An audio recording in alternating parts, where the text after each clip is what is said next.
This might be our most expert drone guest on the drone ultimatum. I am not in favor of these foolish drone bans because they don't fix the problem. I like that. Yeah. I think we should debate this. Yeah, well, debate it because there's another side of it. So you can't fix a bunch of broken laws and rules and markets by passing more laws, right?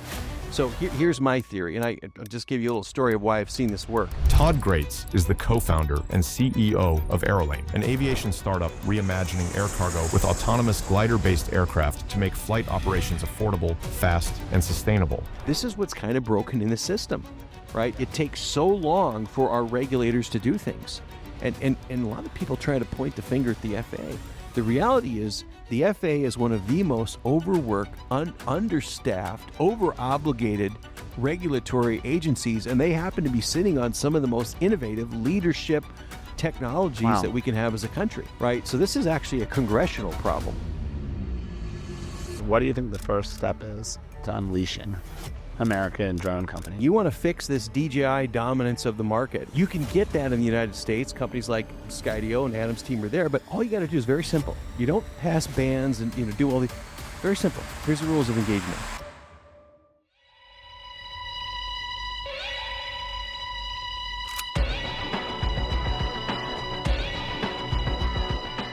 This is not your first company, right? That's correct. You've been doing this a long time? Yeah, I'm a startup. Yeah, I'm a startup person, hopeless startup person. I started, my first career was obviously in broadcasting. That was my first love. And then along came the internet, and I saw an opportunity to start a number of internet ventures, mainly related in telecommunications services or delivery of internet, and grew that into multiple states and even overseas. And then along the way, the internet led to understanding that large multi-state industrial companies actually operated their own networks. And so I started bidding on those. And that's what then led me to this company called BNSF Railway that had a rather large telecommunications network. And I found an opportunity to learn that business by joining from that. And then that's what led to getting on the technology services side of that organization. And then, what year was that? I joined them in 2009. Okay. Yeah, and then along came my interest in drones back in 2012, 2013, and it just so happens that the leadership of the company that time saw a YouTube video of a drone following one of our trains up between San Bernardino and Barstow, California.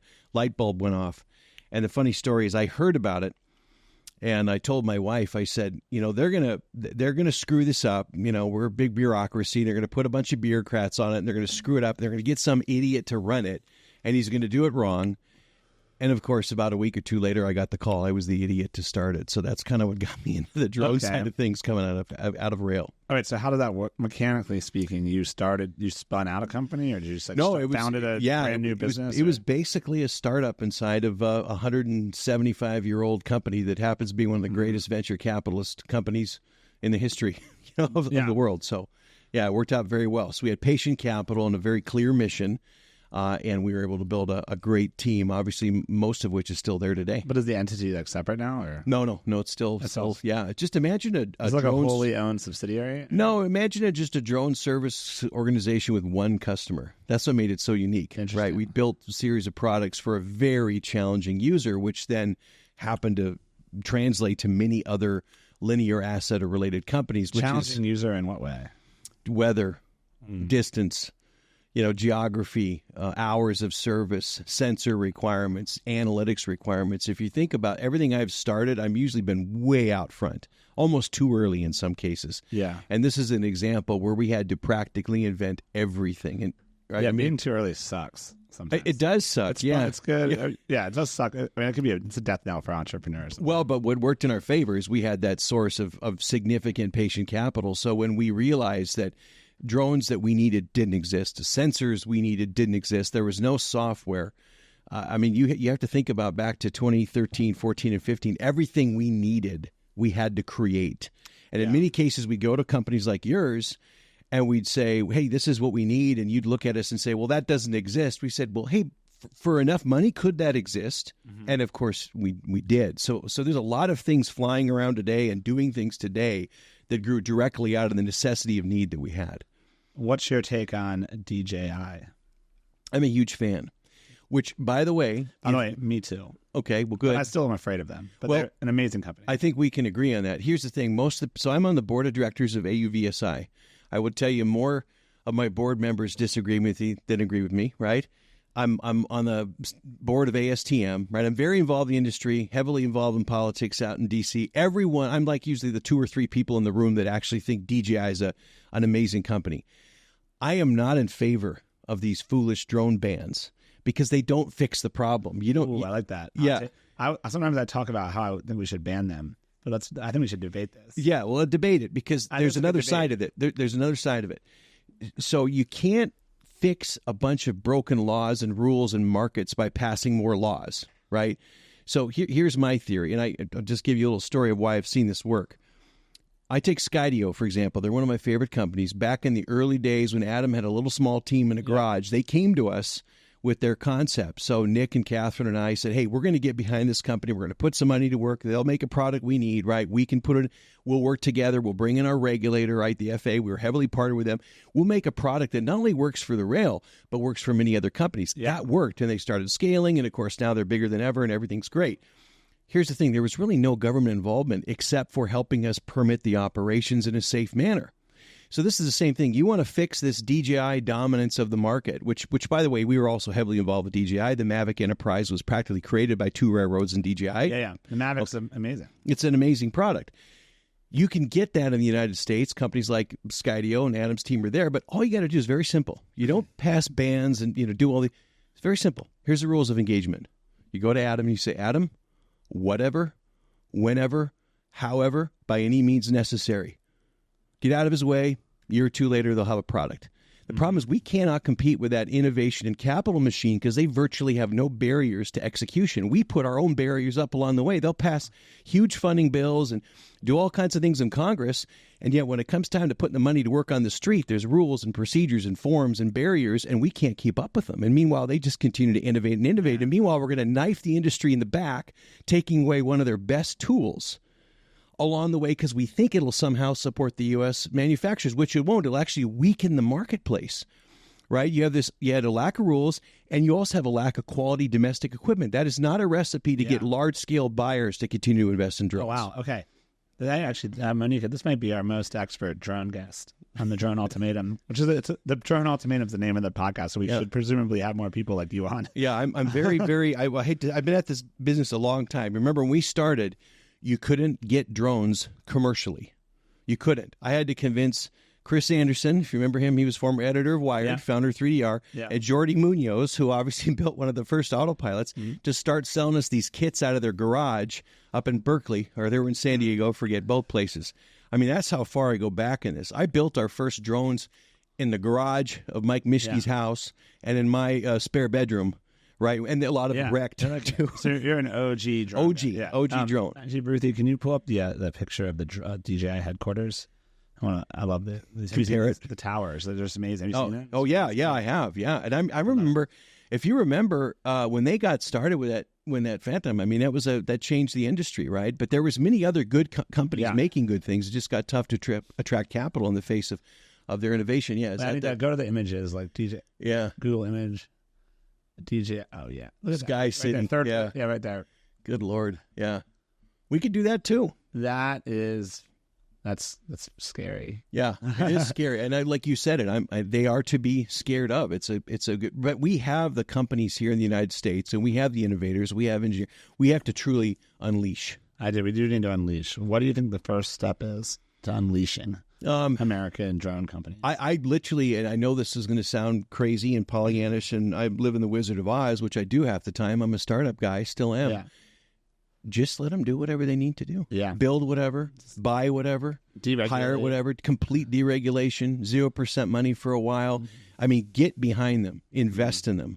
We're putting all this money into Intel, apparently, as a government, but we're not willing to put direct capital to work in some very aggressive manner and literally stay out of their way. No, I mean it. Yeah. No city rules, no state rules, no nothing.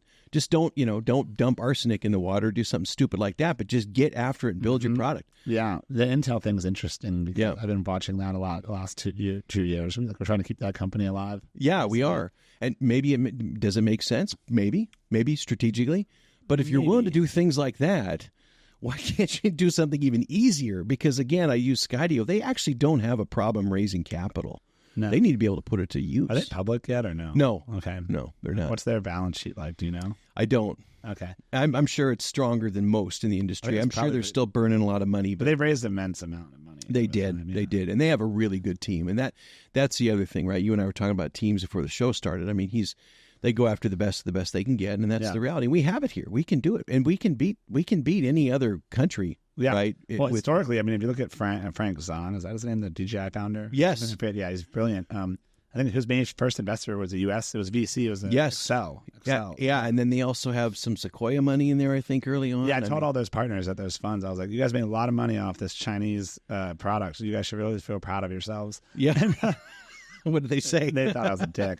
I told them, because I make a gun that shoots drones. Yes. And I was like, look, you guys can win a lot of brownie points by now just investing in me, so that you can say that you're trying to help.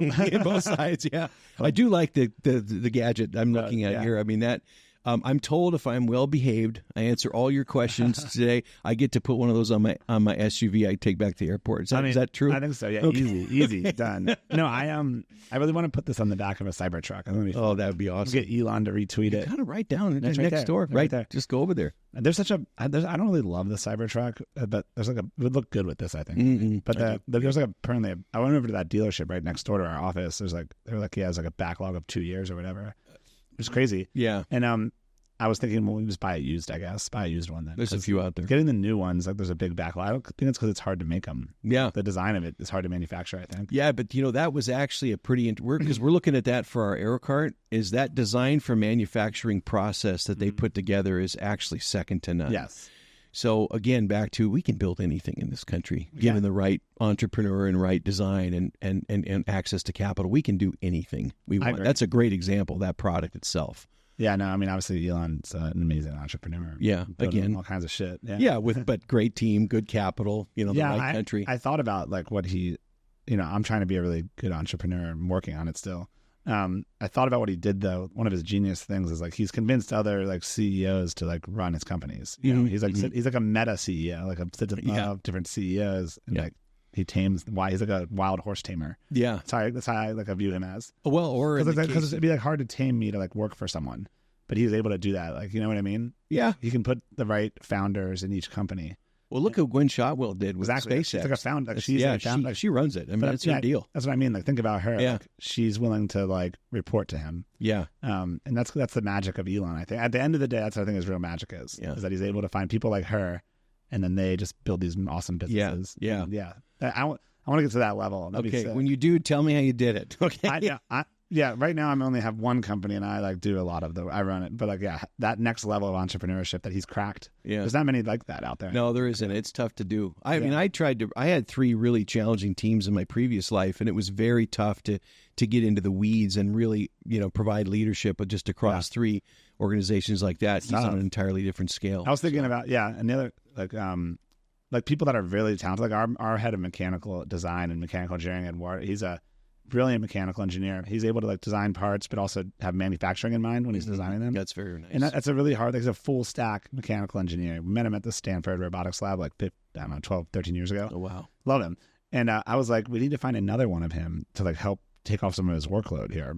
And it's really hard to find these kind of people, these special designer, brilliant guys like that, because anyone who would do that would probably just start their own company. Absolutely. So I've only I estimate there's probably 800 more people like him in the country. I am trying to find one more. Well, that's a true statement. One famous statement that we've just moved our headquarters to Alliance Fort Worth. Yeah.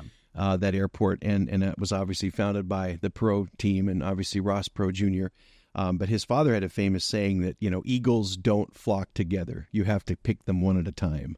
And that's what you're trying to do. You have to go out and find those, those diamonds, and it's doable, but it is the toughest thing. I probably spend 80% of my time recruiting basically, trying to find those kind of people. Yeah, it's easier to recruit the young. We were talking about this before we started recording. Getting the young engineers right out of school, it's kind of easy. Not that hard. We have a fun product to work on. Mm-hmm.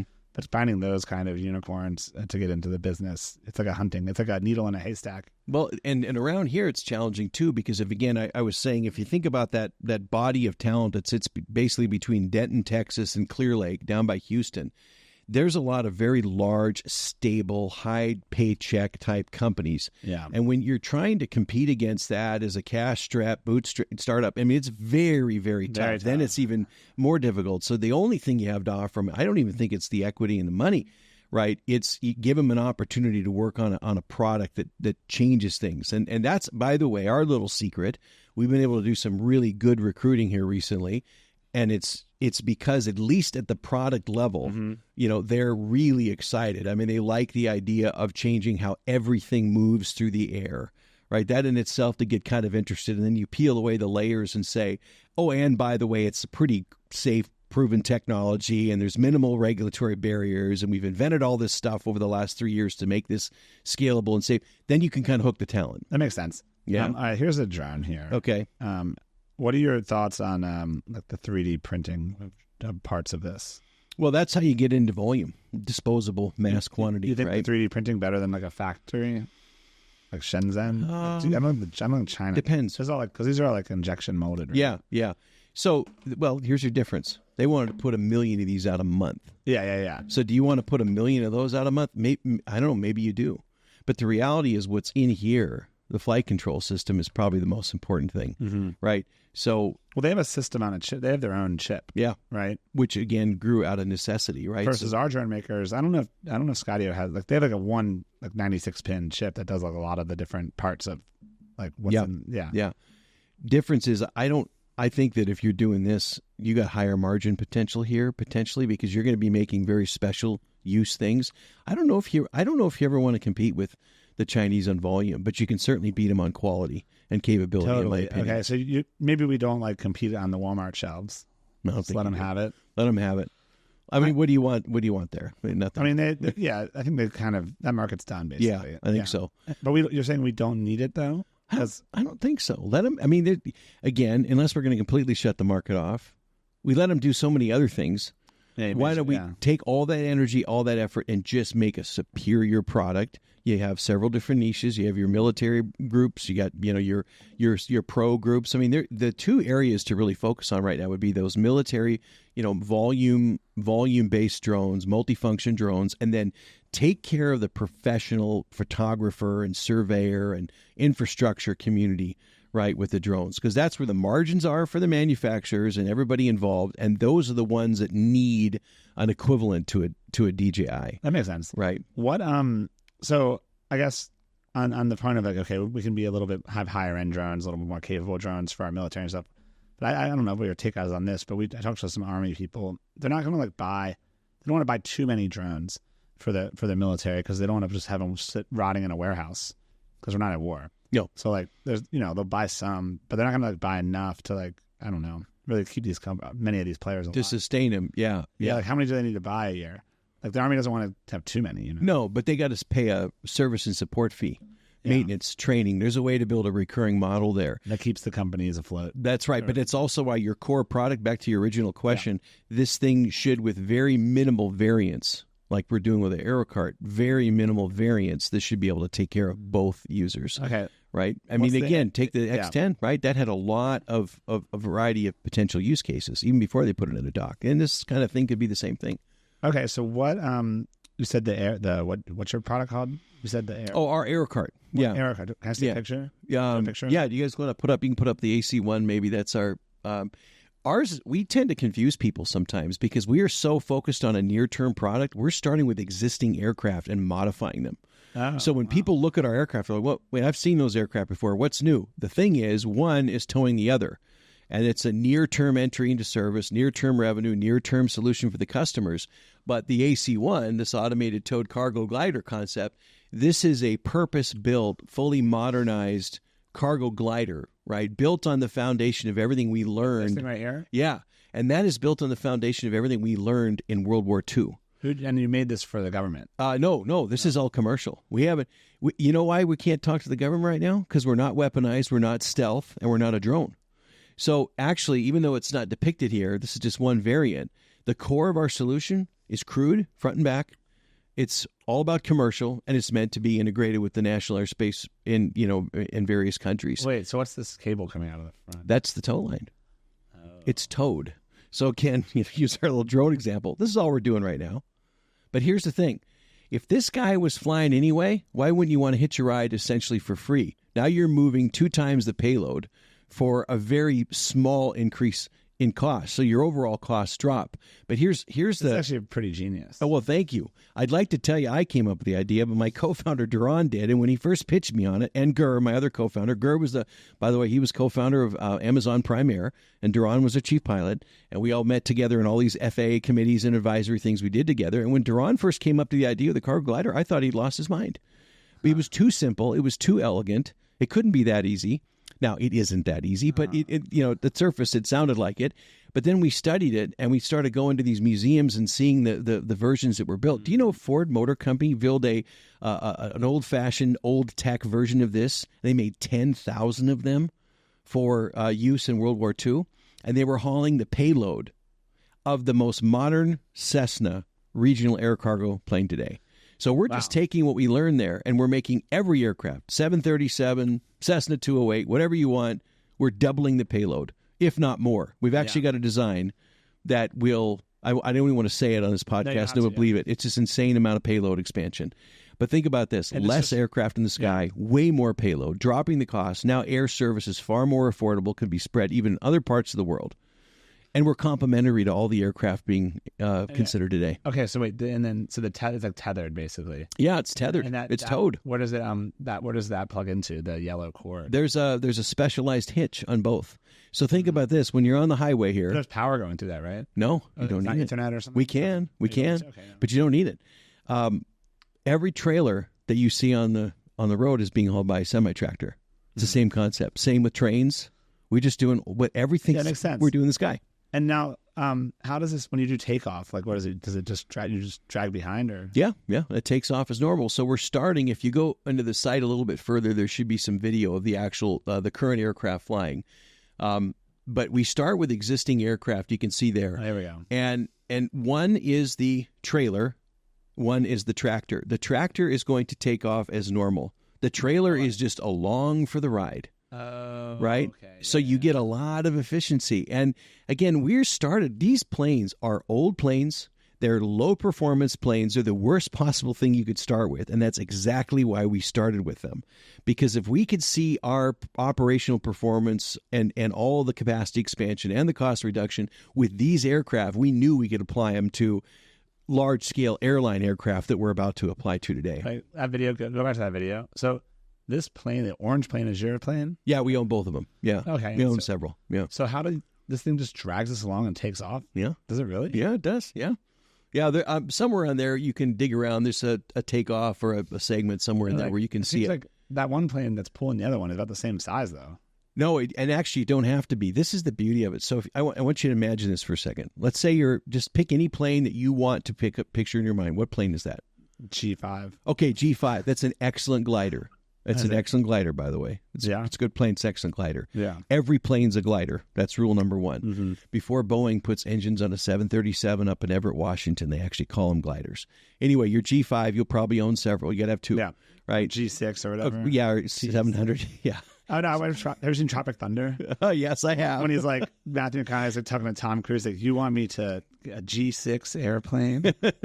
He's like, yeah, player. All right, so G5, you're not there yet. G5, okay. That plane itself, if you walk in front of it, and let's say you happen to have a very large fan and you blew it right at the plane, eventually that plane's going to want to start lifting off, even standing still. Planes want to fly. Yeah. The minute they're rolling, they just have to get to their rotation speed. So your trailer gets to rotation speed first. It's in the air now. It's less of a factor. Tractor goes off as normal, and on the way you go. And every twin-engine aircraft has excess power. So you're just going along for the ride. Right? And imagine if you apply that to every plane flying today. You get enormous boosts in payload. So do you get does it burn a little more fuel then? A little bit. At takeoff, it'll burn maybe between 5 and 10%. But once you're at cruise, that's it. So in fact, when we get to cruise, we don't even need the engines on the back. The other engines on the back just run for electricity. Then when we get into the clean sheet that you're asking about, that first modern one, there is no engines on the back. Right, so it's electricity and carbon, basically. This is actually, so it's just a lot more fuel efficient overall. Way more fuel efficient. You're just spending a little more fuel, but you're doubling the payload. Yeah, and the aircraft cost itself is so much lower, right? So we're taking a lot of what we learned from drones. I mean, remember when we started this out, one of our rules is we don't want any new rules from the FAA. We've, again, Gur and I were founding members of the Drone Advisory Committee. I served on everything until they sunsetted it last year with the AAC. I mean, I've been part of rulemaking. Yeah. We said we don't want to make anything new with the FAA. We've done that, been there, love them. Work with them still, but we didn't want that, right? Okay. So that was step number one. Step number two is we wanted something that we could apply to existing aircraft. And so that's why we approached it this way. And we found a way to do this with existing aircraft, then we go into clean sheets, and then we keep going up. But it's all about efficiency and massive improvements in what you can haul. And then so you would go to you work with FedEx or somebody like that, yeah. Mm-hmm. And you sell this stuff to them. And then maybe they want to learn more about it. What's there any objections they have? Most of them we've been able to overcome. Yeah. I can't tell you who we've talked to, but that's I can tell you all the big names that you mentioned, you could imagine. We've probably talked to a few of them, and we've overcome all the objections. The last objection is, and we're about to clear this one, is they want to see it operating in congested airspace out of a major airport with a major airline. So we're about to do that. Exciting. Yeah. And once that's done, because, we do a lot of flying that nobody knows about, but once that's done where people can see it, and it's got a supplemental type certificate on the first, and then I think it eliminates the last bit of the concerns. And why are there concerns? Because deep down inside, everybody gets the physics. Their concern is, the FAA doesn't approve anything. The FAA doesn't ever approve anything. It's impossible to deal with. They take forever for rules. We're overcoming that we actually believe the FAA is in the business to approve things. We've had nothing but success with them on that. Granted, there's been a lot of lag time between rules and things, but part of this is just showing them the regulator believes in the novelty of this concept, and more importantly, can do this safely. They got to see it. They got to see it. I know. I've noticed that with the government. I tried to sell them some vaporware, but they didn't like that. They didn't. Yeah, no. Well, and especially outside. And then they were like, "No, I want to see this work." Yeah, that's what it is. Like that is especially because it involves the government, and they want to see the government approve it. Because you and I can right now come up with the greatest whatever we want, and if it takes some federal approval, already half the people we talk to thinks it's not going to happen. Because they don't have faith in the ability for the government to innovate. And some of that's a well-placed lack of faith. Yeah, that makes sense. Switching gears back to the FPV for a moment. Yeah. What about what's your thoughts on the brushless motor supply chain? We can't really get these in the U.S. like this at this level. Yeah, I think that gets back to, if we want that's tough, because now the government's going to have to help fund it, and they're going to pick some winners. And then that artificially hampers competition. That's a really tough one. I've thought about that. I was kind of hoping maybe you'd have the brilliant answer on that. I wanted to set up a stockpile. I wanted to set up an entity in Asia that buys them from the enemy. Yeah, and just cleans them. Yeah, stockpile. Yeah, and make sure there's nothing spying on us from them. Right? That's the other concern. The nice thing is these motors. I mean, there's just not a lot of electronics in them anyway, so you can't hide that much malware on these things. So I think you can clean them. And then we have them then. Yeah. Well, no, but I think we need to have automated factories that do the windings and make these. But I don't know if anyone's doing that. Well, right I saw one entrepreneur pitch deck on this. That's where maybe a Hadrian or somebody could come in, right? Yeah. And but they'd have to have an order. Right? That's the point. You've got to have a huge definitive order. It's got to be a patient order. Yep. You met Chris Powers before. Have you met that guy, Hadrian? No, I haven't met him. Okay. But we have mutual investors. Seems like an interesting business he's going after. I'm trying to automate the CNC. Yeah, but that's what it's going to take. Automating CNC is pretty hard, though. I haven't actually been through his factories, but I do a lot of CNC, and we do it at a company. You do it for a living. It seems like it's pretty hard to automate some of this stuff, because you have to put the metal, the thing on the CNC machine, line it up, go to the computer, do all the setup. He wants to automate a lot of that manual part of CNCing. But that's the opportunity. But I think it's hard to do. Yeah. Yeah. We're losing that. So I went to David Senra has a podcast, Founders, right? Yeah. And he had an event here last year. I went to it. And he had a guest, and I can't confirm his name, unfortunately, but he's around here, and he's trying to help revitalize small shops, right? it's kind of like with Wilder Robotics up north, right? Yep. In DFW, same thing. Let's put together manufacturing prowess again in the country, even if it's super specialized. But get a parent, a blanket parent, to put it together to guarantee supply, so that you can afford to build these kind of stockpiles. Because you're not just going to build a stockpile of these things. You're going to need 4, 5, 6 variants of these things. Mm-hmm. You're talking about hundreds of millions of dollars in just raw material. But that is back to, when we talked about earlier, how we fix this China problem. It took us 30, 40 years to build this problem. And we think, in a couple of years, we're going to fix it? And we're going to do it with a little bit of a loan guarantee and some executive orders? That's not how it's going to work. I estimate, I think people are aware of the problem now enough. I think it might take like 10 to 15 years. Oh, yeah. It's going to take a little bit of time. Yeah, but we've got to stick with it. Now, my concern is... We got to do something. Yeah, we got to do it. But how do you have continuity if this administration changes? If to the next administration, the last one was a lot of talk and even some dollars, but they were unable to execute. This problem actually goes back. If you remember, during the Obama administration, they tried some of this stuff. Mm-hmm. Remember the term shovel-ready jobs? Yep. And very little of that happened because it ran into the walls of all these other bureaucracies, right? So, this is something that we have to decide. It's a nonpartisan issue, and it has to be sustained. Like almost untouchable, sustained funding. Which is tough in our system of government. Which is why I always say we got to switch to communists. And put me in charge. Oh, okay. That's why you'd agree with that. I get it. Yeah. I'm kidding. Yeah. That would not be good to be in charge. I should not be. They're going to get an experiment with that in New York, apparently. Yeah. That's self-inflicted, though. But I'm not in charge. I'm more of a commentator. Are you? I was saying I'm a pundit. We don't break news on the Journal Ultimatum, but we commentate on it. Yeah. And you have strongly held opinions based on experience or imagined expertise. I was on right before I came here, I was on this panel, and I think that's what I was in the panel. I was like, guys, everyone in the audience, what I'm about to say, I'm not sure if it's true or not, but it's going to sound good for a second. At least you were at least honest, right? Yeah. I was like, disclaimer, I didn't do any research on this. Yeah. But it's a problem. Again, I never thought, if you would have told me back in 2016, 2017, that the drone industry would be where it's at today from a technical and a regulatory standpoint, I wouldn't have believed you, because I couldn't see that we would tolerate this as a society, but here we are, right? Yeah. And I look at all of us that served on the advisory and rulemaking committee just for Part 108. I'm not talking about 107 work we did or all the drone ID, all the stuff. So 107 and 108, what are those? I'm sorry, Part 107 was your first commercial drone rules that were primarily written for line of sight, but allowed commercial operations with less rigor, and then more importantly had a pathway to wavered based beyond visual line of sight. Then Part 108, of course, when ultimately approved, it will be the rule set for normalized beyond visual line of sight for automated and crewed drones and remotely crewed drones. So two different rule sets, right? But if you think about in fact, we got the first 3 of the 107s because we were so heavily involved in creating that. Yeah. Right. And then we had a little bridge program that we actually did in partnership with Skydio that gave rise to permitted drone in a box from waivers at 107. But 108 is so important because it normalizes the biggest market, the most lucrative market of drones. Right. We were on that arc for a year and a half, and we thought maybe a year.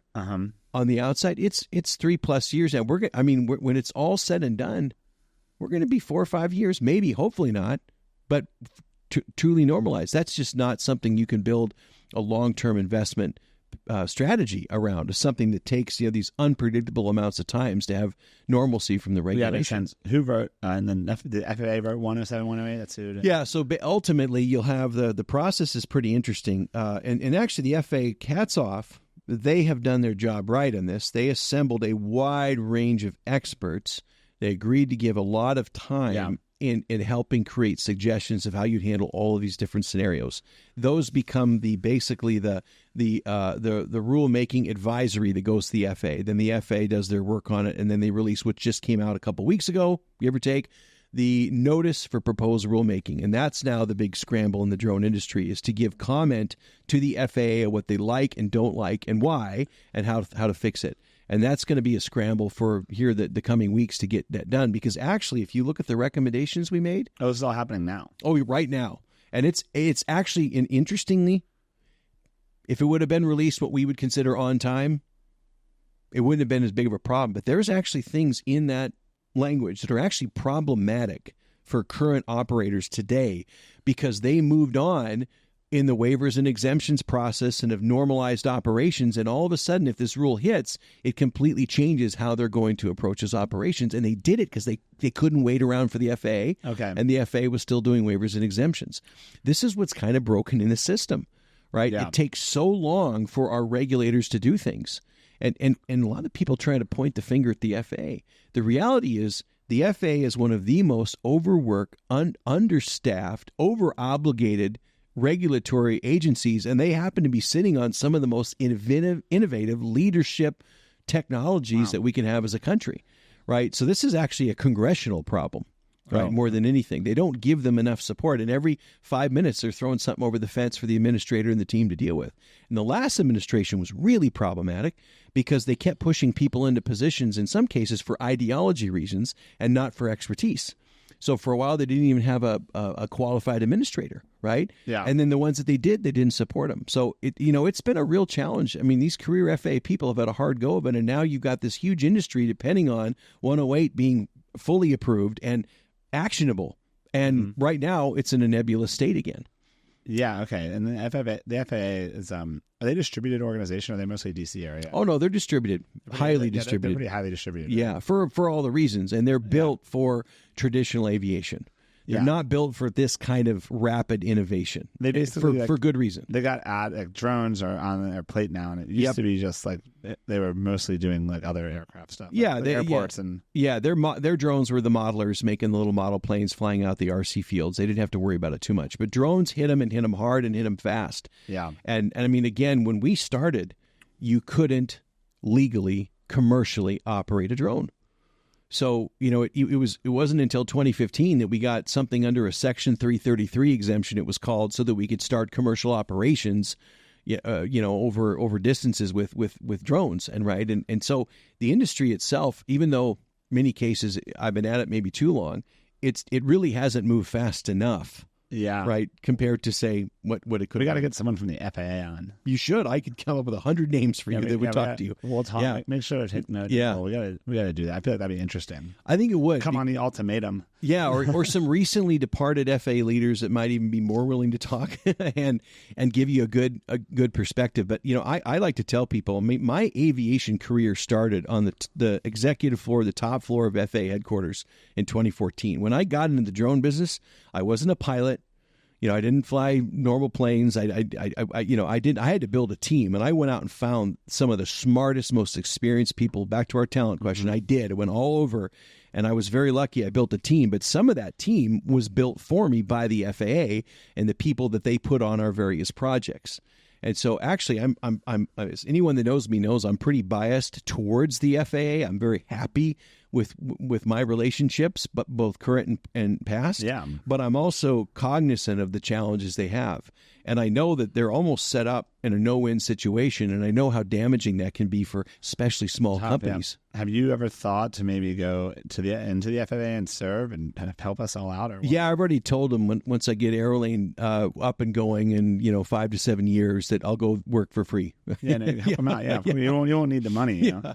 Or maybe even if I do, it wouldn't pay me. Patriot. I actually, one of my favorite drones ever. Do you remember the Lily drone, the Lily robot? I do. You pull up the Lily. Yeah, it's so funny. It's so it was like fraudulent, basically. Yeah. So you have my favorite drone ever. Oh my god! It's so funny. Yeah, pull up Lily LIL.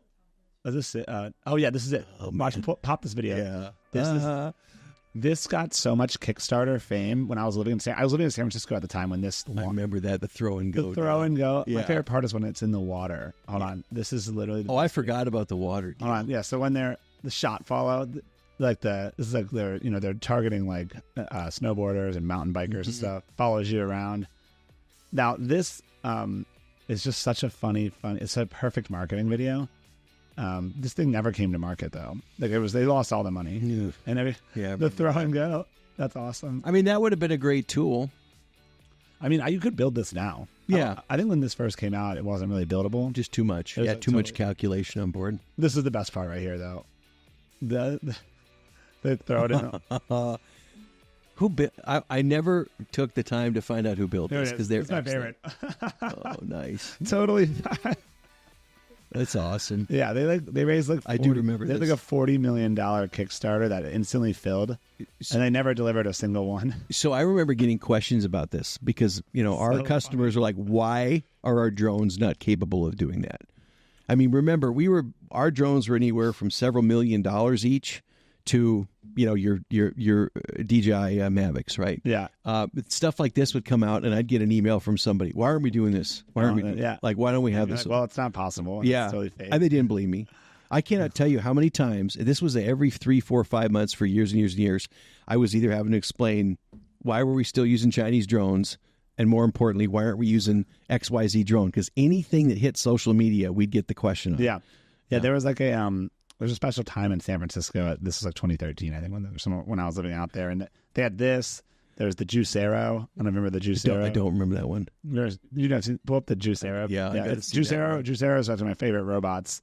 It's basically it juices. It makes juice for you, but it comes in. You buy the juice in pouches, and all the Juicero does is just squeeze the pouch for you. So you can actually just use your hands and squeeze it into a cup. Yeah, don't even remember that. That was another. There was like $100 million, and then Bloomberg did a Why don't I come up with ideas like that? Look at this, $400 smart juicer.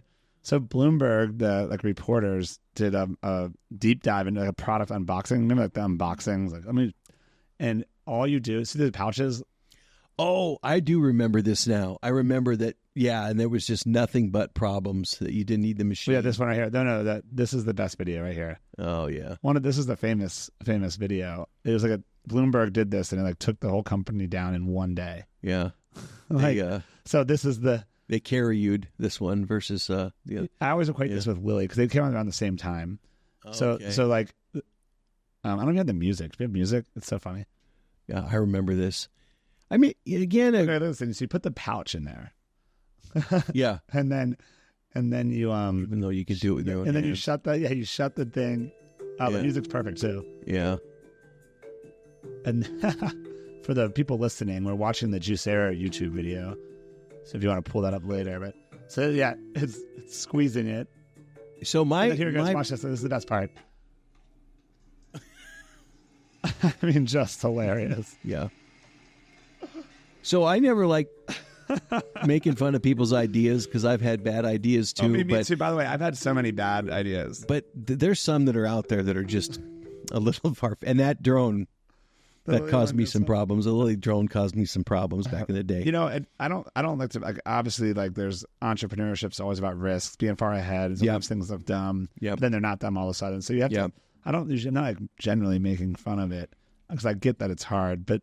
The Juicero one is particularly just hilarious. Well, some of this gets on the borderline of completely fraudulent, right? I mean, this is, or just so completely uninformed that you wonder, right? You wonder. Yeah.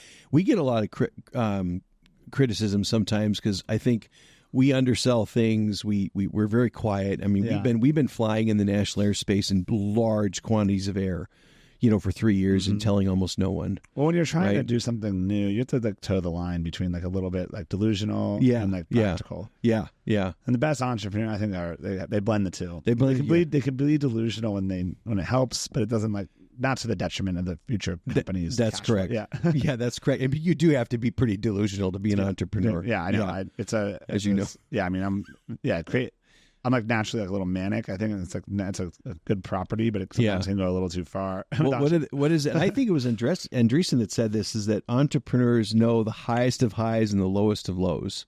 And sometimes they see them in the same day. Right? Yeah. There'll be one day I'm like, I'm on top of the world. We're going to crush it at ACS. Boom. Yeah. And the other day I'm like, oh shit, this sucks. Yeah. Yeah. No, and that's reality until it's not. Like you said, every idea has a tipping point. And if it's a legitimate idea, and some, again, we're trained on, this business was started in a dorm room and 5 minutes later it was worth $1 trillion.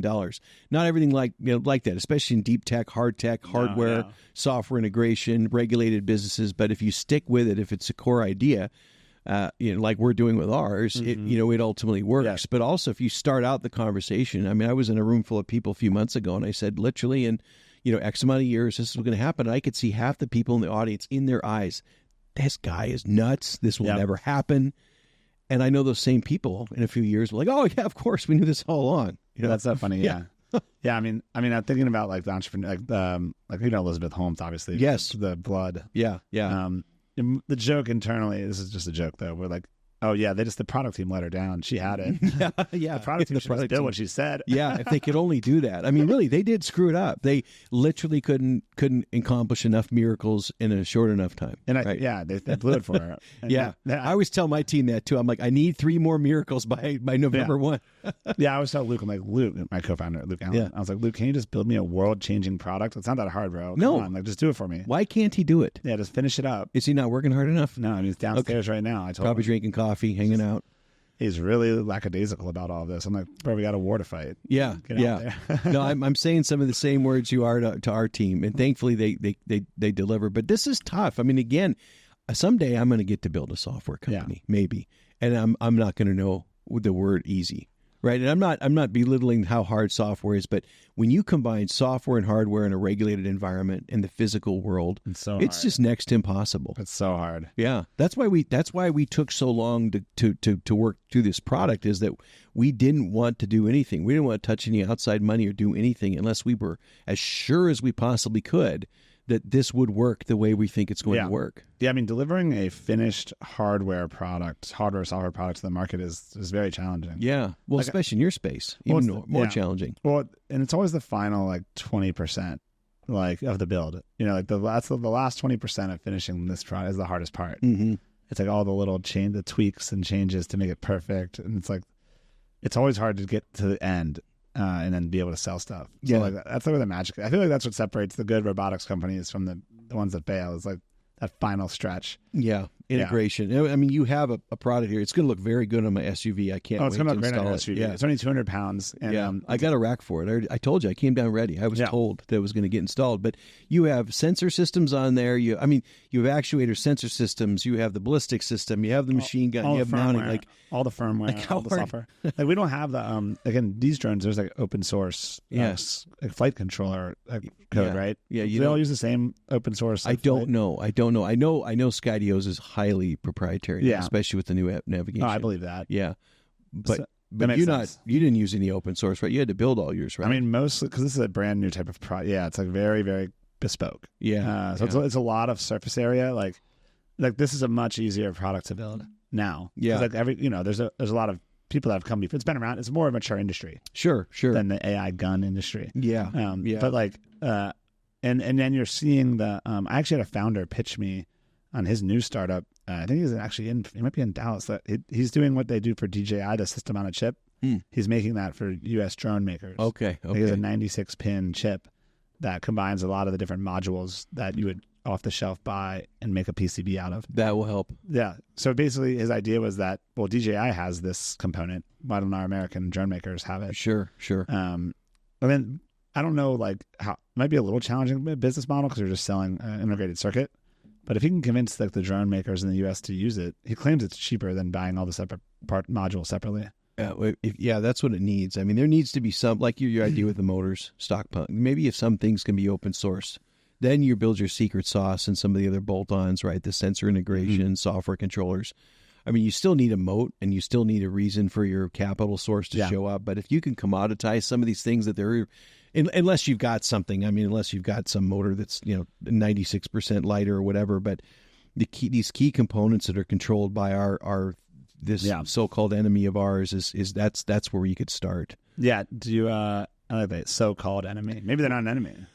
Well, I don't know how. I mean, if they're an enemy, we sure send them a lot of money. If you really look at the last 40 years, we've been taking the middle class's money and giving it to the Middle East and to Southeast Asia, and now we don't want to do that anymore. And we think that we should just snap our fingers and it goes away. I mean, it's going to be hard to unwind. Hell, yes, it is. Yeah. I mean, you have to have political will, and you have to have the country has to acknowledge that this is going to get a little dirty.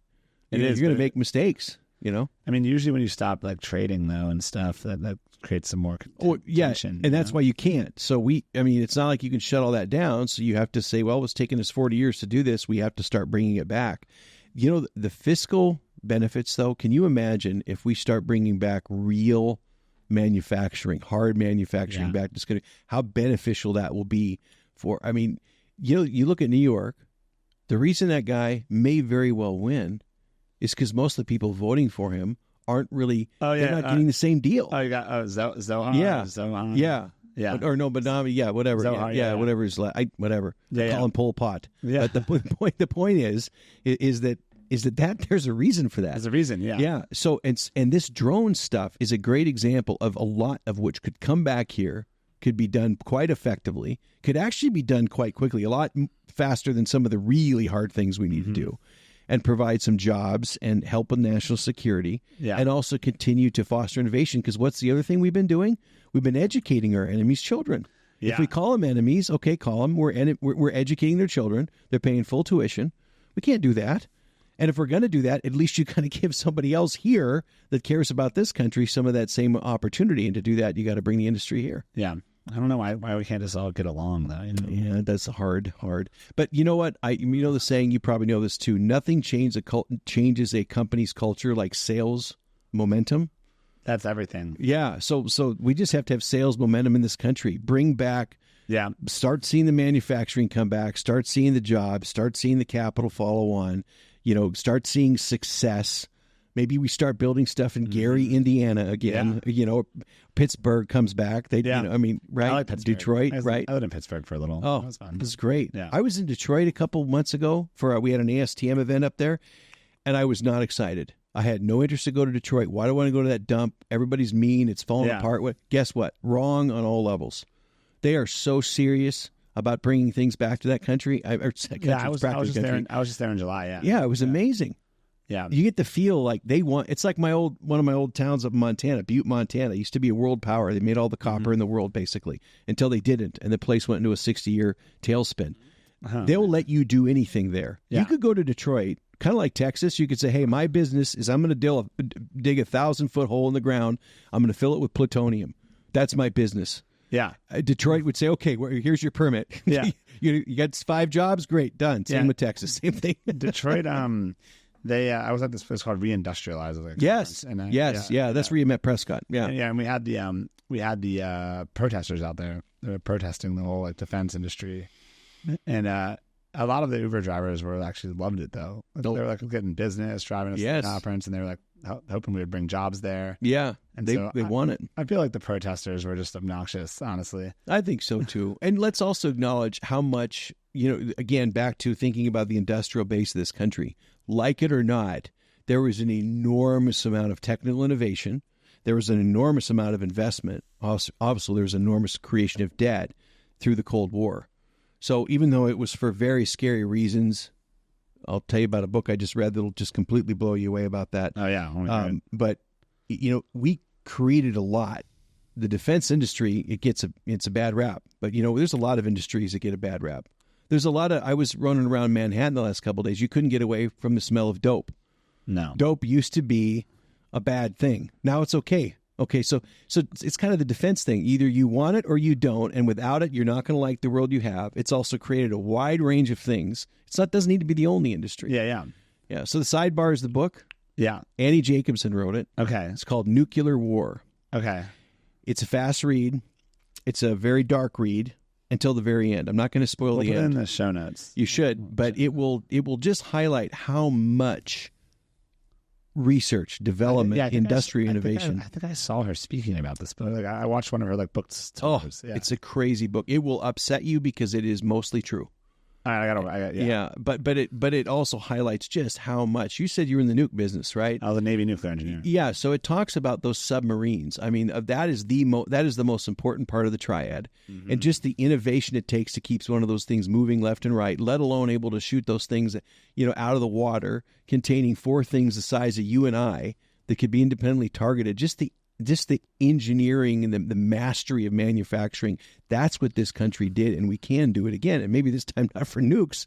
We do it for drones, or we do it for robotic vehicles, or like we're trying to do, but we do it as a true mission, a bipartisan mission. This is what we're going to do. Yeah. The nuclear-powered submarines are crazy designs. They're amazing. Amazing. I sit on the board with a couple of actual leaders of those, admirals and whatnot, and the things I've learned about just the technical capability. And you're right. There's some stuff they don't even want to talk about still.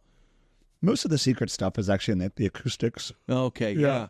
Because Russia, other countries know how to make a nuclear powered submarine, but we have there's some secrets that are really important, especially around sound. Yeah. Obviously, because like we're trying to hide underwater, not get caught. Yeah. Not get caught until you need to come up. So like I had a top secret clearance, but it was like a TSQ, like an energy clearance. Okay. It was a DOD building. Okay. Like we had both kind of workers in the office, but there were some people in the office that had like the much more top secret, like special SCI for the sound stuff. Okay. I didn't work on those teams though. Yeah. They didn't even let me know what it sounds like. Yeah. I've noticed that there's a lot of. In fact, there was a picture I saw on X the other day of one of the sonar booms in the front of one of the latest nuclear submarines, and just the technology in that. But speaking of sound, back to drones, because you'll have an opinion on this. Yeah. So we got our buddies at Zipline. Yep. Our folks at Wing. Yep. All the innovators, Primaire, all the people trying to do package delivery. Zipline is like the drone food delivery, right? Well, they can deliver almost anything. They do. They started in North Carolina, I think, or I don't know where they started. First, like, one of their first cities that they in the United States, maybe. Yeah. But obviously they started in sub-Saharan Africa. But so if you think about them, all these guys. What about noise there? What do you think about noise there? There's a working group I'm meeting with later today, an ASTM thing that's all about just the noise characteristics. And tell me, Austin's an innovative city. How many hundreds of drone takeoffs and landings do they want in their neighborhoods before noise becomes a complaint? If it's going to be a complaint. I mean, I don't know. Like, I've thought about this a lot, like, because people don't want to have that in their backyard buzzing around. No, but they want what comes with it. But we do need what comes with it. Maybe you could invent something to make them quieter, I guess. Well, maybe you can, because you're the hardware inventor around here. I'm the podcast guy of the company. I do the podcast and the fundraising. Okay, well, yeah. My response. That's what I do too. But we'll just tell Luke to make it for us. Yeah, tell him while he's at it. Yeah, another miracle he needs to pull out. But that's another thing with drones. And think about this: when you're driving around today, all of the vehicles that are doing infrastructure inspection, what if they were also replaced by drones? And what if a lot of package delivery replaced by drones? At some point, you're going to get a lot of flying objects up there. Yeah, there was a lot of consideration of that in the guidance that we gave to the FAA, and part of that's in the notice for proposed rulemaking. But the big just societal thing, think about the noise floor and how much is tolerable. Maybe it's imminently tolerable because maybe there's less trucks on the road or there's less things happening, or right. But that's a reality. Mm-hmm. And if these folks want to make a return on investment, there has to be hundreds and hundreds of thousands of deliveries every minute nationally to pencil. I mean, I talked to the DoorDash founders about this a good amount, like because they're trying to get into it too. Obviously. And you have talked to them? I sold my last company to them, so I know them really well. Yeah, okay. And they're like, they're always looking at building their own versus buying a drone, partnering, and they're just trying to figure out. They would prefer, I think, not to build their own drone. They prefer to like partner. Yeah, tell them hardware's tough. I mean, honestly, he called me the other, it was probably a couple months ago. He was asking me who he recommends. So if you want to talk to him, yeah, you should, because that. I'm saying if you want to talk to him, I don't. Well, I would like to talk to him as well, but I think the industry needs to talk to people like that really understood the societal impact of their product, and that they had a lot of positives. I mean, can you imagine taking DoorDash away from Austin? Just imagine that. Oh my God, yeah, there'd be riots. But everybody would starve because nobody can go to the store. I know, right? Nobody knows how to find. Yeah, no, I know the head of their drone program internally pretty well, so you could chat. Yeah, it'd be kind of fun. They actually, again, they're a software company and logistic. They're they're an operations company, really. So they don't necessarily want to build everything. They look for people that could help them with this. Well, that's where we started. We were going to do just purely a way to optimize logistics, but we couldn't optimize it enough, which led us into everything, which then led to the Aero card. But it was kind of the same. Theorem is that the core of everything is in software and intelligence and management and routing and switching and so on and so forth.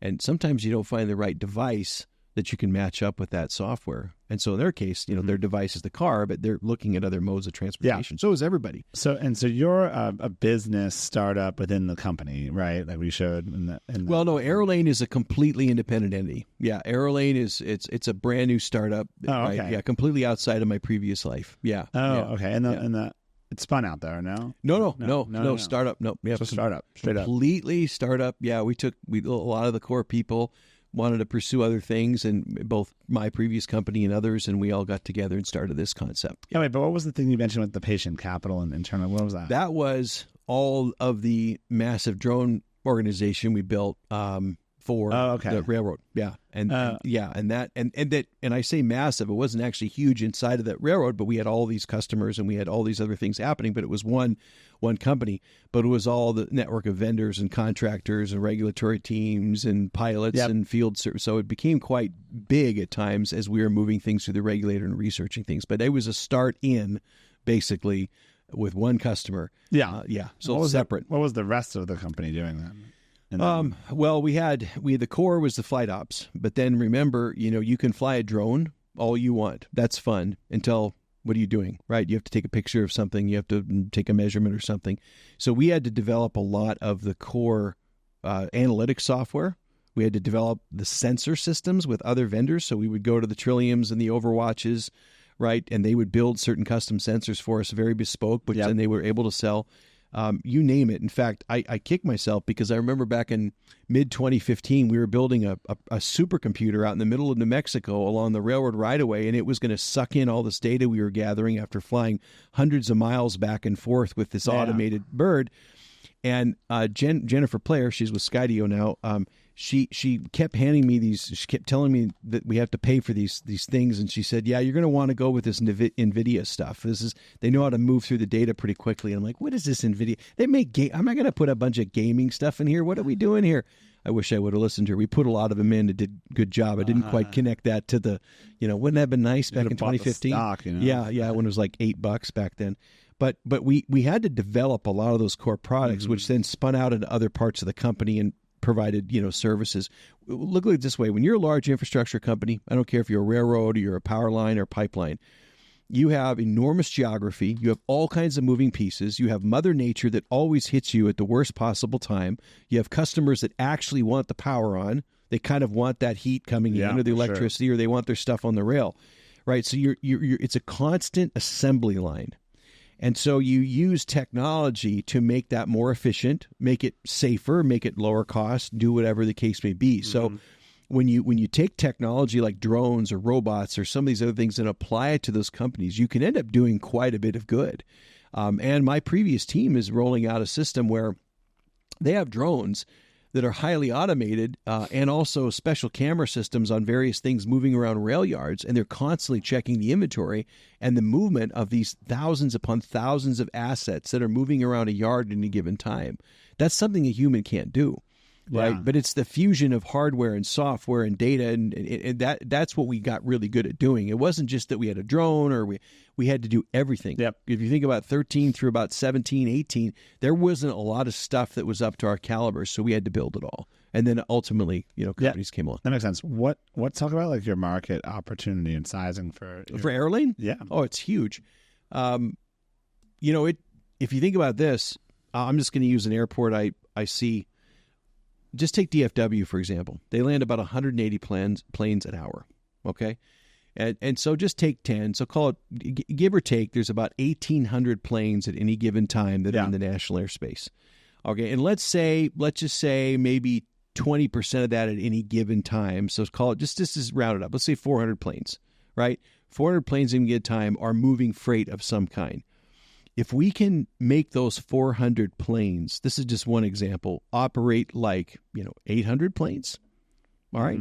Or if we can take those 400 planes, cut it down to 200, but make them act like 400, right? Yeah. You start doing wonderful things for airspace capacity, for fuel consumption reduction, for payload expansion. So this will absolutely transform how freight moves through the air. And what it'll end up doing is it'll end up recalibrating how rail moves freight between major terminals, how trucks move freight, because trucks are also problematic, right? They could, they're very they cause congestion on the roads. They're not always necessary. They're not always there in a more optimal fashion, but they're the only way to get things done. You inject our technology, rail gets to do what rail is really good at. Trucking gets even better because they can reposition their assets, because our cost per package and our cost per pound drops, and the airlines get to operate even more efficiently. So this is an economic advantage, but also the second order effect is we boost the availability of air cargo into the most underserved parts of the United States and, more importantly, around the world, where they don't have the well-developed rail or a highway infrastructure. And if you're a military operator, maybe you're interested in bringing mass quantities of freight into somewhere without risking your primary planes. Yeah. Right. So there's a DoD angle, but it's transformative. That DoD angle, how heavy are you going after that right now? We actually had some partnerships and some sponsorships from Air Force and other parts. We have pulled back on that because, we're not stealth, we're not weaponized, and we're not a drone. We pulled back on it because we focused totally on proving the case with the FAA and getting a large commercial user.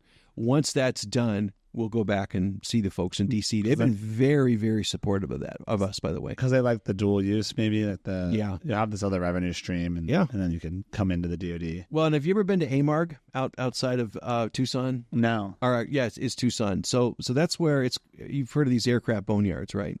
Yeah. You fly over them, you see hundreds and hundreds of aircraft. Yeah. We see all of those as those are air carts we could convert. So we could take stuff the DoD already owns, give it a completely second life, boost the payloads of the aircraft they're moving around for logistic services, save the DoD tons of money.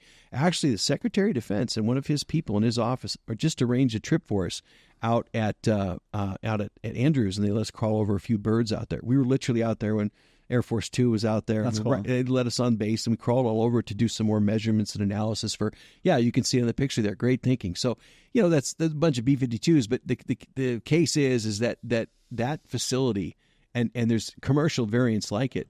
That's why we're starting with the AC-0. We can take existing aircraft and give them a second life. And even if not in the United States, in other countries where they want that air capacity, then we bring in the purpose-built stuff. And now you name your favorite airline can start hauling enormous quantities of freight versus what the other airlines can do. So there's other scenarios here too. Yeah.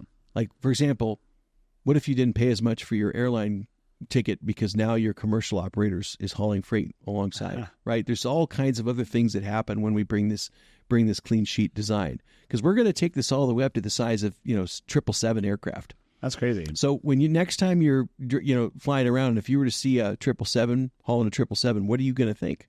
I'm going to think you crushed it. Yeah. Okay. And you're going to, maybe something's about to get cheaper for you. Yeah. Right. Well, you're actually that's why I'm a perma bull. I'm bullish on society, because stuff like this, I hear every day that new innovation coming that's going to increase GDP growth. Right? Absolutely. You're making it cheaper to move stuff around. Yep. And so at the end of the day, that's going to equate to higher stock prices and more wealth and all that. Yeah. You're helping. Absolutely. And we can spread this, ours is a worldwide market, right? So if we prove here in the United States that we can optimize rail and trucking and air, and now we go to developing parts of the world that are, phenomenally exciting economies, but still developing. Just think of what that means, and then think about what we can do for other parts of the world that won't ever develop, right? So this is a multi-billion-dollar a year business. Back to your question. Sure. I conceptually totally agree. And then the risks are, what are the risks? For some reason, the FAA doesn't approve. Unlikely. Or all of a sudden there's just absolutely no demand to improve air freight. There's just no demand. But I don't know if that's true. Yeah, those are the two things. If you always have to have those disclosures in your documents, right? Hey, if people stop wanting things at the speed of air, or if all of a sudden there's something that happens and the FAA all of a sudden does not permit this for whatever reason. I think the third thing is if society decides that they're spooked out by planes flying so close together or something like that. But again, that happens common. Gliders glide every day. Planes fly in formation every day, especially in some of the busier areas, right? So there's nothing we're doing where I think the FAA would block that. But those are the things that stop us. The airspace could get crowded, but you're hoping decongested probably. We will. And then, I don't know, there was that news. What was that one, helicopter ran into some plane? In DCA. Yeah. That's a little different. So, first of all, DCA itself is primarily a passenger terminal. It is, right? Yeah. That's my main airport. Yeah, of course. Yeah, I live 4 minutes from it. Yeah. Okay. So me too. I'm in there all the time. So that crash hit home, because that could have been me. Yeah. Could have been you. Yeah. Right. Yeah. How many times have you landed on that runway at night? Probably more than you know. A lot. How many times do you go there? Did you go to DC a lot? A lot. Oh yeah. Yeah. Yeah. Just for your job? For the regulator. You're helping set the policy. Helping shape the policy. Right? Yeah, and just always working with our regulators there for the current product. Yeah. All right. Yeah. Well, next time you got to come play some golf with me, bro. I would like to do that. You're going to love golfing with me because you are going to look like Tiger Woods. Nice. I play for fun. Okay. I mean, I've been playing since I was a kid, but I'm not that good. I play to be ashamed. It's so bad. Yeah, I play for the camaraderie though. Okay. Just hang out. Okay. I mean, I'm like good enough. You're I'm good enough enough to play with anyone. Okay, I can drive the cart really well. Yeah, but I really want to play with. While I'm doing this defense game, my goal is to play with Trump. I think that'll be fun. Oh, it would be. He'll beat you into the wall. I've heard though. I've heard he's just not even. I think he's kind of funny. Like I think he'll make fun of me too. Probably the whole time. I've actually heard that from somebody. I've heard it just bring your thick skin and unless unless you're Tiger Woods, it's gonna be a beating. But it'll be a fun one. I think that he's kind of funny. Yeah. And he's like plays a lot of golf, obviously. Yeah, that's his thing. That's his thing. Obama played a lot of golf too. Yeah, but I don't think he was very good from what I heard. No, I think he's good now though. Oh well, of course. I don't know if he's. I wonder if they should go head to head. That'd be pretty fun. Ooh. I don't know if they're in speaking terms right now. Yeah, probably not so much. I mean, they were getting nasty, like the pre-election stuff. Yeah, it was nasty. Like Obama was even coming out like after him. Yeah, Which is like not really what Obama is known for. No, because he usually go on the attack like that. He's not like a ad hominem guy. No. But he did a little of that. That was interesting to see. Yeah, well, they've been knifing each other off and on for a long time. There's the birther stuff. It's a nasty, nasty business. Nasty business. Yeah. Politics. People say it's so like much nastier now than ever, but actually I was reading Ben Franklin's biography. Oh yeah. And they were like, dude, this is always how it's been in our country. Like, oh yeah. Hey, look, read Caro's book about Lyndon Johnson. Read all three of them, and then you hear. I mean, obviously, local person here indirectly. Politics has always been brutal. And day one. I forget. It was like John. I was like one of the first couple presidents elections, like back in the day. Yeah, they would do debates then, and they'd be like, "Your wife's a whore." Yeah. Like, it was. Yeah, they would be doing that on. Yeah, it's power. It's all it is. When you get power, and it's not just a man and power thing. It's both power, and especially today. I mean, it's a blood sport. And I think it's always been. Though. Yeah, but I think the more recent things is more out in the open. There's no more. It used to happen in the back rooms, quiet, whatever, at the fundraisers. Yeah, now everything. Well, the internet ruined everything. Yeah. Now everything's on the internet. The internet ruined everything. Yeah, we can't even have fun anymore because it's all televised. Yeah, I can't even hang out anymore. Like people just they follow me around and then they reported my whereabouts. Yeah, well. Internet ruined it all. That, or you just start living with it, and and just say, yeah, that's who I am and what I am, and put it all out there, which I'm kind of starting to warm up to because I think you have to. Yeah, maybe what I do is I just get a camera crew to follow me around. I just put it out myself. That's what I do. Pretty close now. You've got these people here in the studio. They can just kind of follow you around, and I'm sure they would really, really love that. Yeah, I'm sure they would. I don't think Nicole and Ruthie want to waste their life following me around. Unless you can tell me really maybe Jack will do it. Crazy stuff. If you can promise, that's the thing. That's the whole Mr. Beast deal and everything, right? It's got to be spectacle. It's got to be nonstop. But Mr. Beast, I still don't get. Like, it's not good. It's not entertaining. Do you watch any of it? No. He's like famous. I mean, I've seen a couple of them. Yeah, he's like famous at this point for being famous. Yeah, but it's not. I don't think it's like that good. Stuff. It's worn off maybe for some. Some love it. I know. Well, people are like very big fans. Like obviously he's a huge fan base, but I don't really get it sometimes because the content is weird. Yeah, it's like really kitschy, and like but it's also very niche. So remember, he'll be like, I put two guys in a room, and if they can stay in there for 30 days, they get $1 million. It's weird stuff. He does like these weird game shows. That's reality TV, though. Remember when reality TV started? But hey, this is the beauty of the internet. You can make a show that's really interesting to left-hand people that only live on First Street, and you'll have 20 million views. Well, that's what I'm saying. Yeah, it's created a lot of new industry. You get the reach is immense, so you can find 20,000 fans. Yeah, you can. For anything weird and stuff. Yeah, like even the Drone Ultimatum. This is like, maybe a 30,000 listeners or something. A good amount now. It's like getting more popular. Yeah. But it's like. It's specific to my industry, basically, most of it. Very much so. Yeah, I've looked at your guests. That's why people are interested in you. You have good guests, not present company not included. No, but actually, you had Kirsten on here, one of our investors. I like her. It was fun watching her. She's amazing. Well, the other thing is, one of my strategies for the podcast was, a lot of these podcasts like Joe Rogan and Sean Ryan, they're all bringing on the same famous people. Like they're bringing on like people on the circuit. They're the same guests over and over again, basically. And and they're usually like pretty popular people, which gets views. It adds to like getting millions of views if you bring on someone. Like if I brought on David Sachs, my investor, he's famous. So it would get a lot of views. That's not the approach I wanted to take though. I wanted to find more like interesting people that, you know, are not famous. We're not famous. Like it's interesting people that do interesting things that might not be like have 10 billion Twitter followers. No, I don't have 10 billion Twitter. I think I have 13. Yeah, but what's nice about it is there's a lot of interesting like people out there that are lesser known and have cool stuff to say, and that's just like that's different than other podcasts approach of like trying to get like the most Mr. Beast on so I could pump my viewership. Oh no, and look, this helps you. So again, as I kind of hinted earlier, we're doing a lot of stuff in the NAS. Mm-hmm.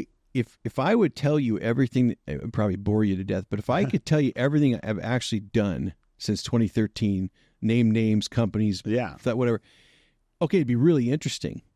But then I couldn't continue to do what I'm doing, and I kind of like say as little as possible. Occasionally, get honored by coming on a great podcast like this, say a few things, but sometimes that low profile, it helps. Especially when you're dealing with a regulator, it's really good. Yeah, I agree with you. One of the things that I've been finding interesting, I never thought I was going to be able to get like actual government people that are serving on, but I've been able to get a few, and they're starting to open up more now. Yeah. The world's changing. It is. So like they don't usually like to come on and talk because like they're afraid to lose their job, or it's like illegal. Like there's not really laws against it. They can come on, but like a lot of bureaucrats. But now they're starting to like be more open to like getting the word out of what they do and how their agency works with industry. Oh yeah. So I'm seeing a shift where like they're starting to be more comfortable on settings like this, coming on and talking about what they do. Well, it's important because that's the way they're going to keep educating the next voter, so that they're educated and can vote for the right people that control the budgets, control the priorities. And part of that is, I think you look at a lot of the new crop of the new regulators, for example, they're very social media savvy. Mm-hmm. They have a LinkedIn page. They occasionally update it. They do things, they're out there a little bit more than, say, their predecessors who you couldn't find a social media presence at all. Part of it because they didn't like it, didn't know how to do it. Part of it was they weren't allowed to. But that's how you get the message out there. Nobody watches, I say nobody, but if you think about the old circuit, you had a couple of Sunday morning shows and you had the nightly news. 6 people watch those things now. Yeah, right. It's nothing. Like, and they don't even put the best. Yeah, they don't. The viewership's going down with traditional media. The only reason I like going on, I get my PR comms team to get me on TV, like Fox Business or something. Is not even because no one's really watching it live. No. But it's nice to. It looks cool. So then you can clip it and put it on social media. Yes, and later they see it. But that makes sense. But see, that's a difference in some of the traditional media, like Fox and some of the other networks, especially some of the shows, still have quite a bit of punch, quite a bit of visibility. Mm-hmm. All right, and I get it. It's good for you to promote certain things. And the other thing is, and this goes to anyone that's thinking about starting a podcast or something. Like when I started this, I didn't need it to blow up and have a huge viewership. I knew that if you just have 100 listeners, but if there's 100 listeners are your customer, then that's all you really, what I mean? Right. Like and so like there's certain listeners that listen that are like, potentially our future customers.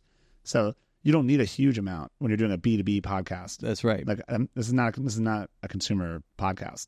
And so, I never went into this thinking we needed hundreds of thousands or millions of viewers, because it's not necessarily what we're trying to accomplish. No, it's more of a wonky. It's a very esoteric topic, and we're just trying to make it more approachable. Yeah.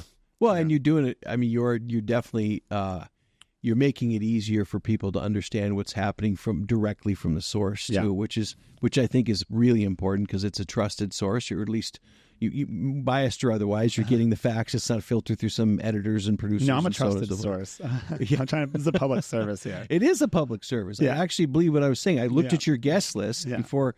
And then, okay, this is a pretty good group. It's people that are knowledgeable, and that's a service. I really like having the people that are the experts on China on. Yeah. Or that study that, because it's crazy. I mean, it's just like the people who have studied like 400, 500 years of their history and where they're at right now. It's like, I always learn some crazy shit. Well, that's why I came up with that whole statement, because unless we can really play aggressively and unleash our dragon, we're playing against somebody that thinks in centuries. And I hate to say this, but if it cost them 2 or 3 million people to do something, they would do it.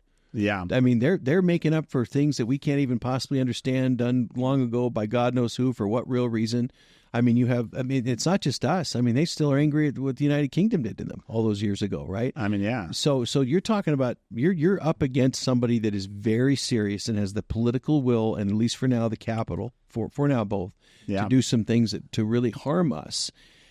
And I don't actually think they're setting out per se to harm us. They're just setting out to be number one. And whoever stands in their way, it doesn't matter who they are. They believe that, they deserve, maybe rightfully, that they work really hard and they think they have a good angle and that they could be the superpower. They have every intention to be. I mean, you really can't hate on them for that. Who would want to be? Who would and want to be they're the settling superpower? scores. And if you look at their recent history, they had some things that were done to them that were, and I'm not a fan of that. Don't get me wrong. I mean, but you can kind of understand their perspective. And then you come over here and you say, okay, we want to compete with that, but we're going to tie both of our hands. They're mad that Japan came in World War II and busted them up. Yeah, busted them up. And they're mad about what UK did to their financial system. And there was the whole opium deal and all the infiltrating with drugs. I wonder why they're using that in fentanyl trade so effectively, because it's been done to them before. Yeah. Right? They're just going into the old playbook. So, of course, we're going to have... It is, and it's payback right now, but we can beat them. I think we can, yeah. I mean, we have a lot going for us. I do think one of the things is our software industry is still very, very good. Very good. Our core innovation is still par excellence. Yeah, I think our universities and software development chops are second. I mean, are the best. Although we've educated a lot of them, so they're catching up. Of course. But I still think we still have an edge there. I think so. And it's narrowing. The gap's narrowing. It's narrowing. Back to other fiction. So Nuclear War, Annie Jacobson. What other? Do you read fiction or nonfiction a lot? Yeah, mostly I read nonfiction, and that book of hers it's a fictional event, but it's nonfiction in the facts. Like, it's other than the event, it tells you exactly what would happen to the best of all of the experts' availability. I like to read fiction though. Okay, what about? I don't know. It's creative. Okay, what? Give me some titles. I don't know. A bunch of my books. Yeah. Well, probably my favorite book of all time is A Confederacy of Dunces. You ever read that? Shit, sounds like I should read it. It's a genius, but a Pulitzer Prize winning book. For humor, comedy. Okay. It's a funny book. Okay. It's a short read, but it's the John Kennedy Toole, the author. It's a classic. Okay. It's a fat slob who lives with his mom, and he thinks he's a genius. Okay. He's a brilliant guy. Yeah. When was this written? It takes place in the French Quarter in New Orleans. Okay. And he's this just a really, really weird, delusional guy. Okay. And it's funny. And no one would ever pick up the book. The book was never picked up by a publisher because it was people didn't they just thought it was too weird or something. And the author ended up killing himself. And the mom found the manuscript in his room and took it to get published to honor her son. And 2 years later, it was bestseller, won the Pulitzer Prize. Oh my God. It's crazy, I know. That is how things go. He was actually in there. There we go. Yeah. Yeah, a comic novel set in New Orleans following the misadventures of Ignatius J. Riley, an eccentric, solidly arrogant man who lives with his mother.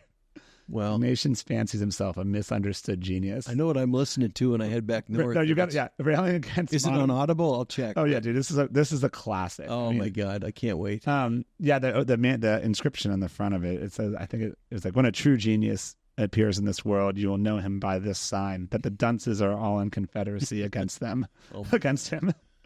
This is a classic. Isn't that true though? We have a lot of dunces that are in charge. Yeah. So I mean, this is a really good one. I like a lot of sci-fi fantasy stuff. Okay. Everything we try to build at our company here comes out of a sci-fi novel. Yeah, I've noticed that. This comes from the show The Expanse. They didn't let me look at anything on the way in for the record, but I'm looking at this and I can see there's some sci-fi influence. I actually think I saw something like this in one of the tunnels of the Death Star in Star Wars. I'm pretty sure. This comes from the TV show The Expanse. Okay. There's a product like this in that sci-fi show, which also was it was on Amazon, I think. It was a very good show. I don't know if you saw that show, but I think it actually is a very accurate of where we're headed. So in The Expanse, there's the Earthlings, and then there's people they're all humans. Okay. There's no aliens, but there's people that live on the asteroid belt. They've colonized the asteroid belt and Mars. So because you can see Elon's going to colonize Mars and become the Lord Emperor of Mars. Eventually he'll be his planet. Yeah, I think so. And then we'll have Mars. We'll have a colony on Mars in 100 years or however long, and then we'll have the Earthlings, and then we'll have they'll probably be on the asteroid belt living there. And so that's what the show is about. It's the three different and then the politics between those three nations. It sounds a little bit like Elysium almost. Something yeah. Okay. And apparently in the show, the people on Mars are the more advanced race. Okay. Then the people on Earth are kind of more white trashy at this point in the show. Okay. But they all battle it out. And what about the people on the asteroid belt? The belters. They call them the belters. I forget what they're. It's been a while since I've seen the show. They're like more of a neutral state, I think. But so who are the dunces then? The Earth. Okay, the Earth people. Got it. Okay. To tie it back to that, the Expanse. Okay. Yeah. So the Expanse. They have the what's the other show that the other stuff. The other thing we get our product ideas from is the video game StarCraft. Oh yeah. Yeah. StarCraft is another one. We get a lot of product ideas from there. Okay. Everything's got to come from like a video game or a show. Well, because it's real. Sci-fi. Some of the sci-fi authors are just futurists that have come up with some of the most accurate ideas ever. Neil Stephenson, Snow Crash. Yeah. I think Neil Stephenson's very good. Like, and like that, he portrays a future world where it's like the borders of countries don't matter as much anymore. It's all like city states. Yeah. Right. So you can imagine like Shenzhen being its own. Well, I think China will keep a grip on all. But you can imagine like we move into like more like city state model. Yes. Fewer country model, but I don't know if that's actually going to happen. But it is interesting the world he paints in that. Yeah. No, you can learn a lot from sci-fi, and clearly, if you can put it in. I mean, drones were a lot of sci-fi built into drones, and they will be, especially when they're matched up with air ground AI, and I mean they'll be part of your companion. It's crazy. Yeah. The innovation happening here. I think the actual hull of this, or like the chassis, is like kind of getting commoditized, I would say. But the software innovations. Yeah. The software innovation and guidance system is where the future's at. Have you ever seen I haven't done the full research on this, but have you ever seen the company Zona Space Systems? I have. Okay, very interesting company. I think I'm gonna try to get them on. Yeah, you should. They're doing like low Earth orbit satellites for GPS. They give stronger GPS signal to the drone to make it harder to jam. Yeah, well, I'll tell you, that's a huge thing. Granted, that was one of our secret sauce. When you have 20-odd thousand route miles that are heavily surveyed, and you have your own GPS correction network and your own command and control network, you can integrate a drone to do anything. Yeah. But if you don't, and you're sticking, and you don't have correction and right into comms, you have a hard time, having no dilution of point. So there's a good point there. Yeah, I think that's an interesting one. Yeah, I do think it's gonna be harder to jam these things soon. Very much so. And then I'm an investor in a GPS denied component for drones. Okay. A company called Vermeer. Okay. They do like GPS denied. Okay. They do GPS denied for FPV makers. Okay. So if you're an FPV maker, you want to add that module, like he makes that subcomponent. That's smart. I think that's a good one. Yeah. I think there's just so much innovation to be had in this space that's happening everywhere right now, especially in Ukraine. They're doing all kinds of crazy shit. Very much so. And I don't know how the full market dynamics play out. This is why I'm not a good investor, by the way. Like I'm not like a professional investor. I do like to angel invest, sure, but I haven't really considered how the market will finally all play out in this market. It's not like a winner take all market though. No, it's the not. Consumer market, maybe it is a little bit with DJI, but in the business market, business of war, other B2B drone markets, like it's constant innovation, fragmented and requiring constant innovation, which will be tough to consistently invest and make returns, but if you can get ahead of those core issues and get into that really super important stuff, right? The navigational, comms, intelligence, and then it's just a matter of figuring out your manufacturing and scale. You're trying to wrap me up? No, I'm not getting wrapped up. I'll do whatever I want. I'm cool. Get out of here with that shit. We're going for hours. We're here for 2 days. I'll stay here for You're going to have a mutiny over here. But no, this is well, you have to come on again, though. Actually, when you come to DC next, we'll do round 2, probably. We should. Do you have a studio out there, too? Yeah, up there and here. Oh, okay, that's right. You mentioned in here. But what I like to bring on guests multiple times so we can build our narrative and our story together. We got to get into our personal lives and shit. I'd be happy to. Yeah, my personal life is crazy. Is it? Yeah. My backstory is just Oh my god. Okay, we didn't catch it. We'll get to that. They were drilling. They were starting to ask questions like, how did you get from broadcasting to drones? We're like ships passing. I'm going the opposite direction. I went from tech to now I'm going to get into media and broadcasting. Yeah. Yeah. Well, you're going to get into it at the right time because I was getting into radio, and I mean, the business was just peaking, right? This was before all the Wall Street infused buyouts. And it was fantastic because I was so addicted to it that I was in high school. You just loved it? I loved it. Yeah, I was working 20 hours a week at the radio station in high school and just kind of worked my way up. But yeah, with the last job I had, I was operations manager for a group of 38 stations. Mm-hmm. Plus, I actually had founded two my own radio stations at that point. One of them still in the air, and I mean literally built it with my own hands. Amazing, right? And that was fantastic because it was the right mix of nerdiness, you're touching the gadgets, and it was also fun to, be the DJ and play the music and read the news, and it was good. But it's also what led me into the internet, right? Because I could tell that this internet thing was going to be big, and it was going to change how people consume news. Mm-hmm. That makes sense. And music and everything else. And if you remember, you're like a real Mark Cuban. Yeah, well, actually, when broadcast.com came out, I was one of the early, oh wow, this is what started setting the tone for me. I was already half into the internet then, but then I realized this is going to change everything. Amazing. Everything. Have you ever been to their old building in downtown Dallas? Oh, no. I think it's still as is, and it's a data center. Yeah. But the top of it was just, I don't know how, if you could take, a couple thousand square feet of rooftop space and jam a zillion antennas, satellite, off air, you name it. The thing was a sea of antennas, and then the buildings was just infested with fiber from everybody they could buy it from. And that was their main data center. It was genius. It was the way they built it. Well, we have so much more to get into, so let's definitely do one soon in the next couple of months when you're up there. Just reach out, because I think I'd love to have you back on, Todd. And I'll be all angry about something at the regulator of Congress, and we can talk about that. We're gonna list this one as part 1, and then we're gonna do part 2 soon. Yeah, thanks, Todd, for coming on. Thank you for having me here. I appreciate it. Yeah, it was a very good shout outs. You're just recruiting. What do you need? Hiring? Yeah, right now we need people that are passionate about anything related to building aircraft, design, development, electric engineering, you name it. Aerolane.com. Aerolane.com. Yeah, I love that. All right, thank you, sir. Thank you. Talk soon.